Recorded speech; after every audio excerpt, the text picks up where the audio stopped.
चलिए अब सवाल नंबर 6 का सॉल्यूशन करते हैं। सवाल नंबर 6 क्या कह रहा है कि रिक्त स्थानों को भरिए। सवाल नंबर ए दे रखा है -5/12 प्लस -12/5 बराबर -12/5 प्लस खाली स्थान। तो यहाँ समझिएगा ये आपको कौन सा गुण प्रतीत हो रहा है बताइए, योग का क्रम विनिमय गुण। ये क्या होता है बताइए, देखिए मान लिया दो परिमेय संख्या दे रखा हो, पहला परिमेय संख्या हमने मान लिया a/b और दूसरा क्या मान लिया बताइए c/d। तो देखिए लास्ट वाला कहाँ चला जाता है बताइए, बराबर के उस पार फर्स्ट में, तो ये कितना हो जाएगा बताइए c/d। ओके, देखिए a/b अभी आपको क्या दिख रहा है बताइए फर्स्ट में, तो ये कहाँ चला जाएगा बताइए लास्ट में, बीच में क्या लगाओगे प्लस, तो ये कितना हो जाएगा बताइए a/b। तो यहाँ समझिएगा देखिए दो परिमेय संख्या को हम क्या किए बताइए क्रम बदल कर जोड़े। देखिए a/b फर्स्ट में था तो कहाँ चला गया लास्ट में, ये लास्ट में तो कहाँ गया बताइए फर्स्ट में। तो यही रूल आप यहाँ अप्लाई करोगे। तो देखिए -5/12 अभी कहाँ है बताइए, आपको दिख रहा है बताइए फर्स्ट में, ठीक है। और देखिए -12/5 आपको कहाँ दिख रहा है बताइए लास्ट में, तो ये कहाँ गया है बताइए फर्स्ट में। ओके, तो ये कहाँ चला जाएगा बताइए लास्ट में, तो ये यहाँ खाली स्थान में कितना भरा जाएगा बताइए, तो -5/12 भरा जाएगा। ओके, चलिए अब सवाल नंबर बी को करते हैं। देखिए सवाल नंबर बी कितना दे रखा है बताइए, -7 प्लस -13/8 बराबर -13/8 प्लस खाली स्थान। तो देखिए ये भी आपको कौन सा गुण दिख रहा है बताइए, योग का क्रम विनिमय गुण। तो देखिए यहाँ पे लास्ट वाला कहाँ गया है बताइए, तो फर्स्ट में, लास्ट वाला कहाँ गया है बताइए फर्स्ट में, तो फर्स्ट वाला कहाँ चला जाएगा बताइए लास्ट में, तो खाली स्थान में कितना भर दोगे -7। ओके, तो देखिए क्या हो गया, देखिए इसे मान लीजिए एक परिमेय संख्या, इसे मान लीजिए दूसरा परिमेय संख्या। तो क्रम विनिमय में क्या होता है बताइए, क्रम को हम चेंज करते हैं। तो क्रम को चेंज कैसे करते हैं, लास्ट वाला क्या कर देते बताइए फर्स्ट, और फर्स्ट वाला क्या कर देते बताइए लास्ट। ओके, और जब दोनों कैलकुलेट करते हैं दोनों का वैल्यू क्या आता है बताइए सेम आता है। ओके, चलिए अब सवाल नंबर सी करते हैं। सवाल नंबर सी कितना दे रखा है बताइए, तो 17/-5 प्लस ब्रैकेट के भीतर है -3/7 प्लस -7/8 बराबर में है ब्रैकेट के भीतर 17/-5 प्लस खाली स्थान प्लस -7/8। तो ये आपको कौन सा गुण दिख रहा है बताइए, तो साहचर्य गुण। साहचर्य गुण क्या होता है समझिएगा।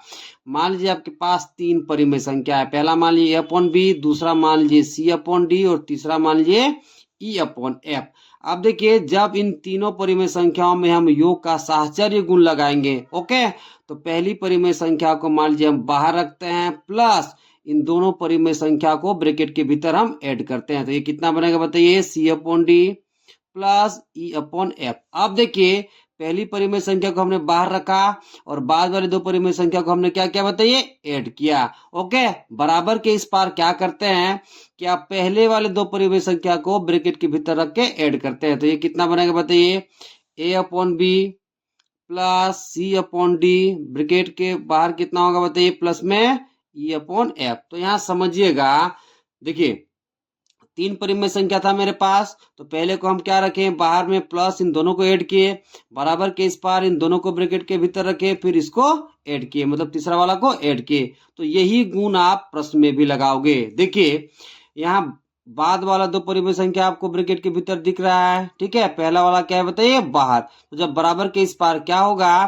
कि पहले वाला दो परिमेय संख्या ब्रैकेट के भीतर में रहेगा। ओके, देखिए पहला वाला कितना दे रखा है बताइए 17/-5, तो दूसरा वाला ये परिमेय संख्या ये खाली स्थान में आपका आ जाएगा। तो यहाँ कितना भरा जाएगा बताइए -3/7। ओके, चलिए अब सवाल नंबर डी करते हैं। सवाल नंबर डी क्या कह रहा है कि -11/7 प्लस खाली स्थान बराबर खाली स्थान प्लस 11/7।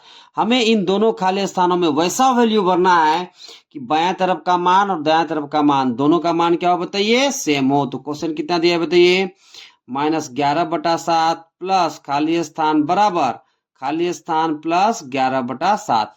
अब यहाँ समझिएगा इन दोनों खाली स्थानों में हमें वैसा वैल्यू भरना है कि देखिए बायां तरफ का वैल्यू और दायां तरफ का वैल्यू दोनों का वैल्यू क्या हो बताइए सेम हो।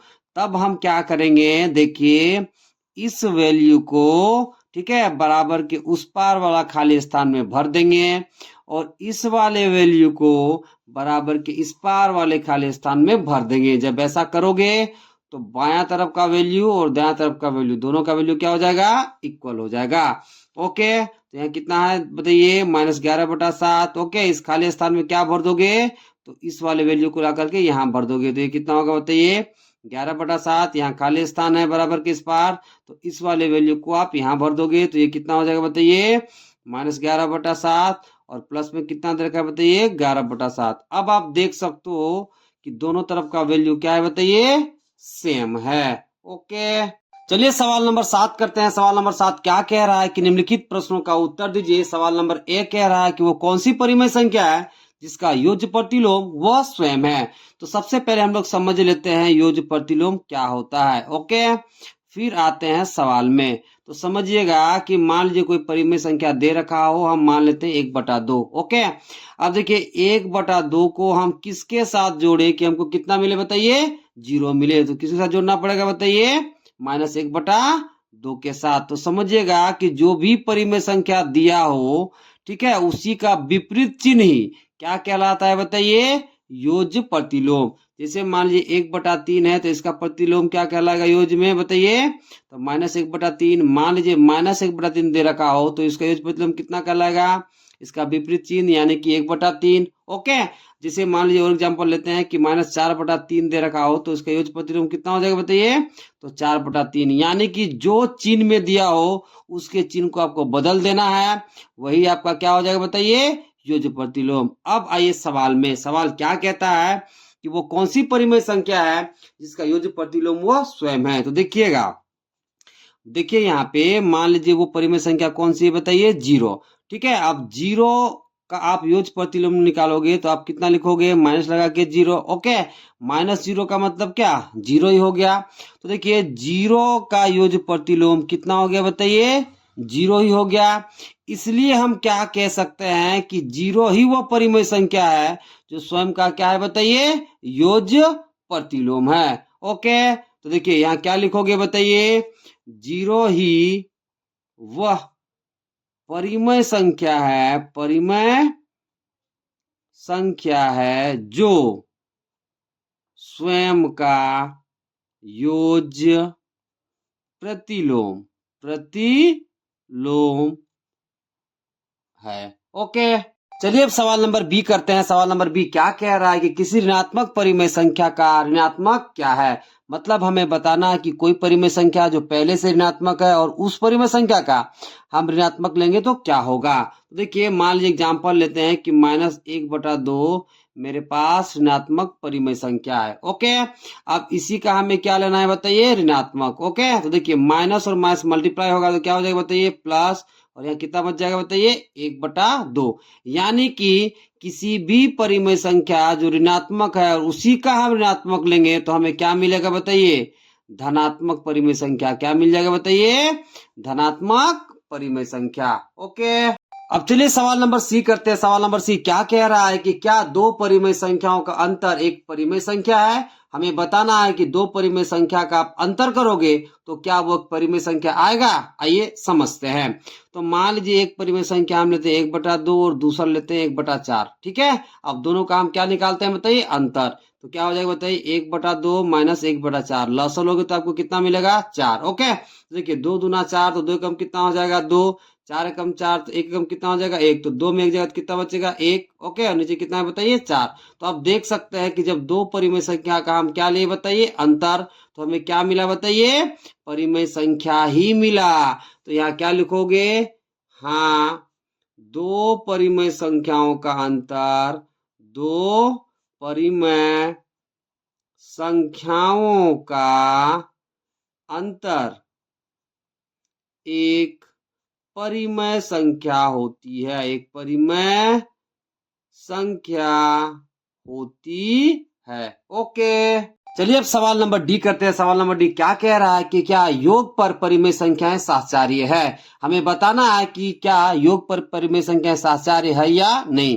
तो देखिए इंट्रोडक्शन वाले वीडियो में पूरा डिटेल्स में बताए हैं कि योग में परिमेय संख्या सहचार्य होती है या नहीं होती। तो देखिए योग में परिमेय संख्या क्या होती है तो सहचार्य होती है, इसलिए उत्तर क्या हो जाएगा बताइए, हाँ क्या हो जाएगा, हाँ। आप जाइए प्लेलिस्ट में और इंट्रोडक्शन वाला वीडियो जरूर देखिए। ओके, अब चलिए अब सवाल नंबर ई करते हैं। सवाल नंबर ई क्या कह रहा है कि क्या योग के अंतर्गत परिमेय संख्याएं क्रम विनिमय हैं। हमें बताना है कि क्या योग के अंतर्गत परिमेय संख्याएं क्रम विनिमय है या नहीं। ओके, तो इंट्रोडक्शन में हम बता चुके हैं कि योग के अंतर्गत परिमेय संख्याएं क्या होती है, तो क्रम विनिमय होती है। इसलिए उत्तर में आप क्या लिखोगे, हाँ। आप जरूर जाइए प्लेलिस्ट में और इंट्रोडक्शन वाला वीडियो जरूर देखिए। ओके, देखिए सवाल नंबर एफ क्या कह रहा है कि क्या व्यवकलन के अंतर्गत परिमेय संख्या एक क्रम विनिमय है। तो देखिए व्यवकलन के अंतर्गत परिमेय संख्या एक क्रम विनिमय नहीं होती है। इसलिए उत्तर में क्या लिखोगे बताइए, नहीं। आप इंट्रोडक्शन वाला वीडियो जरूर देखिए, उसमें सारा डिटेल्स बताए हैं। ओके, अब चलिए सवाल नंबर जी करते हैं। सवाल नंबर जी क्या कह रहा है, क्या व्यवकलन के अंतर्गत परिमेय संख्या सहचार्य है। तो देखिए व्यवकलन के अंतर्गत परिमेय संख्या सहचार्य नहीं होती है। ठीक है, तो इसका भी उत्तर क्या हो जाएगा, नहीं। आप इंट्रोडक्शन में जरूर जाइए और उस वीडियो को जरूर देखिए, उसमें सारा डिटेल्स बताए हैं। अब सवाल नंबर एच करते हैं। सवाल नंबर एच क्या कह रहा है कि वो कौन सी परिमेय संख्या है जो अपने ऋणात्मक के समान है। तो देखिए वो परिमेय संख्या कौन सी बताइए, जीरो। जीरो अपने किसके समान है बताइए, अपने ऋणात्मक के समान है, यानी कि -0 लिखोगे तो उसका वैल्यू कितना आता है बताइए, 0। ओके, तो 0 ही वो परिमेय संख्या है जो अपने ऋणात्मक के क्या है बताइए, समान है। ओके, अब चलिए सवाल नंबर आई करते हैं। सवाल नंबर आई क्या कह रहा है कि परिमेय संख्याओं के लिए योज्य तस्मक क्या है। तो देखिए परिमेय संख्याओं के लिए योज्य तस्मक क्या है बताइए, तो 0 है। कहने का मतलब किसी भी परिमेय संख्या पे, मान लीजिए परिमेय संख्या आप क्या मान लिया बताइए, a/b। तो देखिए किसी भी परिमेय संख्या में आप 0 जोड़ोगे तो उस परिमेय संख्या में कोई बदलाव नहीं आता। ठीक है, यानी कि जो परिमेय संख्या पहले थी वही परिमेय संख्या आपको मिलेगी। इसलिए 0 को हम क्या कहते हैं बताइए, योज्य तस्मक। तो परिमेय संख्याओं के लिए योज्य तस्मक क्या है बताइए, तो 0 है। ओके।